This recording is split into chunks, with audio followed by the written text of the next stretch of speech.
আসসালামু আলাইকুম। আজকের বাংলা নিউজে আপনাকে জানাচ্ছি স্বাগত। এখন শুনবেন সংবাদ শিরোনাম। আমাদের সংবাদটি যদি ভালো লাগে লাইক কমেন্ট শেয়ার দিয়ে জানিয়ে দিন আপনার মতামত। জনগণের সম্পত্তির প্রতি শেখ হাসিনা ছিল লোভাতর দৃষ্টি, জানিয়েছেন আদালত। বাউলদের উপর হামলাকারীদের গ্রেফতারে নির্দেশ দেওয়া হয়েছে বলেছেন প্রধান উপদেষ্টার প্রেস সচিব। বাউলদের উপর হামলা নিয়ে মির্জা ফখরুলের বক্তব্যে উদ্বেগ মামুনুল হকের। ঝুলে গেছে এনসিপি, গণ অধিকার, এবি পার্টির সহ 5 দলের জোট। আনিসুলের জাতীয় পার্টি ও জেডি ঐক্যবদ্ধভাবে নির্বাচন করবে, নতুন জোট গঠনের উদ্যোগ। বিএনপির প্রার্থী পরিবর্তনের দাবিতে 2 জেলায় মহাসড়ক অবরোধ করে বিক্ষোভ। জনগণের সম্পত্তির প্রতি শেখ হাসিনা ছিল লোভাতর দৃষ্টি, জানিয়েছেন আদালত। শেখ হাসিনা প্রধানমন্ত্রী থাকাকালে পূর্বাচল নতুন শহর প্রকল্পে নিয়ম অনুযায়ী প্লট বরাদ্দের কোনো আবেদন না করলেও প্লটের দখল বুঝে নিতে ঠিকই আবেদন করেছিলেন। এতে বোঝা যায় সম্পদের প্রতি লোভ ছিল তার।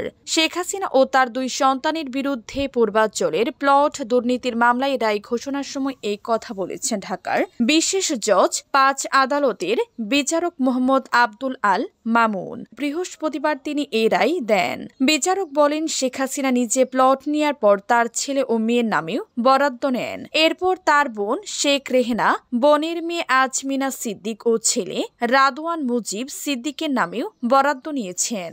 জনগণের সম্পত্তির প্রতি উনার লোভাতর দৃষ্টি পড়েছে। উনি 4 বার প্রধানমন্ত্রী ছিলেন, এরপরও জনগণের সম্পদ থেকে লোভ সামলাতে পারেননি। প্লট বরাদ্দে দুর্নীতির পৃথক 3 মামলায় ক্ষমতাচ্যুত প্রধানমন্ত্রী শেখ হাসিনা 7 বছর করে 21 বছর কারাদণ্ডাদেশ হয়েছে। তার ছেলে সজীব ওয়াজেদ জয় ও মেয়ে সাইমা ওয়াজেদ পুতুলকে দেয়া হয়েছে 5 বছর করে কারাদণ্ড। ছাত্র জনতার অভ্যুত্থানে গত বছর ক্ষমতাচ্যুত শেখ হাসিনা ও তার 3 সন্তানকে পলাতক দেখিয়ে এ মামলার বিচার হয়েছে। বাউলদের উপর হামলাকারীদের গ্রেফতারে নির্দেশ দেওয়া হয়েছে, জানিয়েছেন প্রধান উপদেষ্টার প্রেস সচিব। মানিকগঞ্জ সহ দেশের কয়েকটি জায়গায় বাউলদের উপর হামলাকারীদের দ্রুত গ্রেফতারে নির্দেশ দেওয়া হয়েছে বলে প্রধান উপদেষ্টার প্রেস সচিব শফিকুল আলম জানিয়েছেন। অন্তর্বর্তী সরকারের উপদেষ্টা পরিষদের বৈঠকের সিদ্ধান্ত জানতে বৃহস্পতিবার বিকেলে রাজধানীর ফরেন সার্ভিস একাডেমিতে আয়োজিত সংবাদ সম্মেলনে সাংবাদিকদের প্রশ্নের জবাবে শফিকুল ইসলাম একথা বলেন।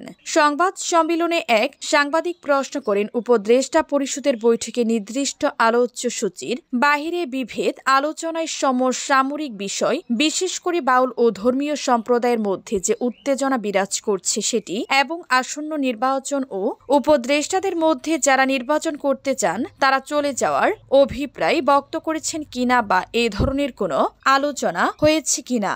এ প্রশ্নের জবাবে প্রধান উপদেষ্টার প্রেস সচিব বলেন, নির্বাচন বা বাউল বিষয়ে কোনো আলাপ হয়নি। তবে তিনি যেটা জানেন সেটা হচ্ছে যারা বাউলদের উপর হামলা করেছেন তাদের খুব দ্রুত গ্রেফতার করার নির্দেশ দেওয়া হয়েছে।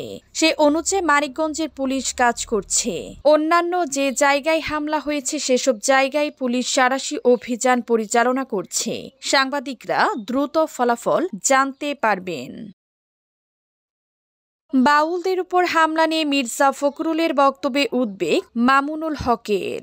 বাউলদের উপর হামলার ঘটনা উগ্র ধর্মান্ধ গোষ্ঠীর কাজ বলে বিএনপির মহাসচিব মির্জা ফখরুল ইসলাম আলমগীরের মন্তব্যে উদ্বেগ প্রকাশ করেছেন বাংলাদেশ খেলাফত মজলিসের আমির মাওলানা মামুনুল হক। তিনি বলেছেন, তৌহিদি জনতার শান্তিপূর্ণ প্রতিবাদকে ধর্মান্ধতা বলার সংঘাত উস্কে দেওয়ার শামিল। বৃহস্পতিবার দুপুরে এক বিবৃতিতে উদ্বেগ প্রকাশ করে মামুনুল হক এই কথা বলেন।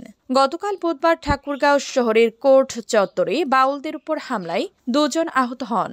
ঘটনার পর ঠাকুরগাঁয়ে অবস্থানরত মির্জা ফখরুল ইসলাম এ ঘটনার তীব্র নিন্দা জানান এবং এটা উগ্র ধর্মান্ধ গোষ্ঠীর কাজ বলে মন্তব্য করেন।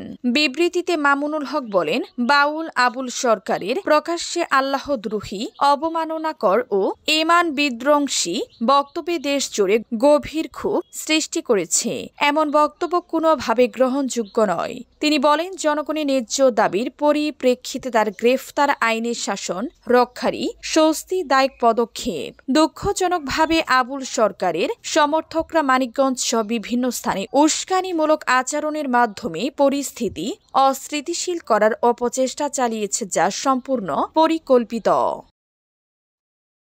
ঝুলে গেল এনসিপি, গণ অধিকার এবি পার্টি সহ 5 দলের জোট। জাতীয় নাগরিক পার্টি এনসিপির সঙ্গে আমার বাংলাদেশ পার্টি, এবি পার্টি, গণ অধিকার পরিষদ, বাংলাদেশের রাষ্ট্র সংস্কার আন্দোলন ও জাতীয় সমাজতান্ত্রিক দলের যে এসডি সম্ভাব্য নির্বাচনী জোটের আলোচনা আপাতত ঝুলে গেছে। শেষ পর্যন্ত তাদের জোট হবে কিনা তা দেখার জন্য জাতীয় সংসদ নির্বাচনী তফসিল ঘোষণা পর্যন্ত অপেক্ষা করতে হবে। বৃহস্পতিবার বিকেলে রাজধানীর শাহবাগের শহীদ আবু সাইদ কনভেনশন সেন্টারে এই জোটের আত্মপ্রকাশ হওয়ার কথা ছিল, কিন্তু গতকাল বুধবার গভীর রাত পর্যন্ত এনসিপি, এবি পার্টি, গণ অধিকার পরিষদ ও রাষ্ট্র সংস্কার আন্দোলনের নেতারা বৈঠক করেন। সেখানে একটি বিষয় এনসিপি তীব্র আপত্তি জানায়। এছাড়া জোট নিয়ে গণ অধিকার পরিষদের নেতাদের মধ্যে দ্বিধা বিভক্তি রয়েছে। মূলত এই দুই কারণে জোট গঠনের আলোচনা চূড়ান্ত হয়নি। গতকাল বিকেল থেকে প্রায় 4 ঘণ্টা এই নির্বাচনী জোটের লাভ ক্ষতি নিয়ে এনসিপি নির্বাহী কাউন্সিলে আলোচনা হয়।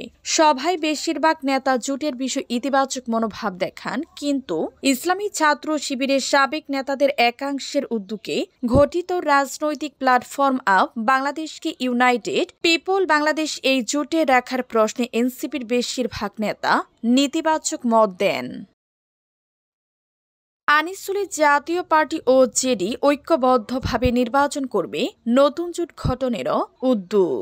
আনিসুল ইসলাম মাহমুদ ও আনোয়ার হোসেন মঞ্জুর নেতৃত্বাধীন দুই জাতীয় পার্টি আগামী জাতীয় সংসদ নির্বাচনে ঐক্যবদ্ধভাবে অংশ নেবে। নির্বাচনে প্রতিদ্বন্দ্বিতার লক্ষ্যে এই দুই দলের নেতৃত্বে একটি নতুন রাজনৈতিক জোট গঠনেরও উদ্যোগ নেওয়া হয়েছে। আগামী ডিসেম্বর মাসের প্রথম সপ্তাহে জোটের আনুষ্ঠানিক যাত্রা হতে পারে।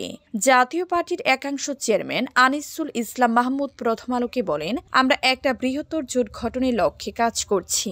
এর বেশি কিছু এই মুহূর্তে বলতে পারছি না। নতুন এই উদ্যোগের সঙ্গে সংশ্লিষ্ট ব্যক্তিরা বলেছেন, বাংলাদেশি জাতীয়তাবাদী মুক্তিযুদ্ধের চেতনা, ইসলামী মূল্যবোধ সহ সব ধর্মের সম্প্রীতিতে বিশ্বাসী সমমনা রাজনৈতিক দলগুলোর সমন্বয়ে একটি জোট গঠনের কার্যক্রম চলছে।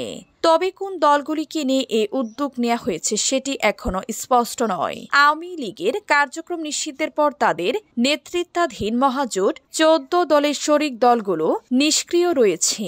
নির্বাচন ঘিরে এখন পর্যন্ত দলগুলোর কোনো তৎপরতা দেখা যাচ্ছে না। বিএনপির প্রার্থী পরিবর্তনের দাবিতে 2 জেলায় মহাসড়ক অবরোধ করে বিক্ষোভ। শরীয়তপুর 1 সদর, জাজিরা ও কুমিল্লা 5, বরিচং ব্রাহ্মণপাড়া আসনে বিএনপি মনোনীত প্রার্থী পরিবর্তনের দাবিতে মহাসড়ক অবরোধ করে বিক্ষোভ করেছেন মনোনয়ন বঞ্চিত নেতার কর্মী সমর্থকরা।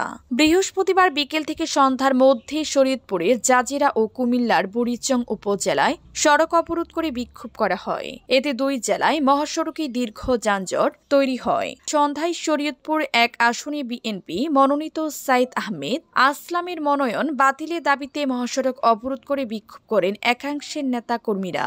জাজিরা উপজেলার কাজেরহাট এলাকায় শরীয়তপুর ঢাকা সড়কে এই কর্মসূচি করা হয়। প্রায় আধা ঘন্টা সড়ক অবরোধ করার পর তারা মহাসড়ক ছেড়ে দেন।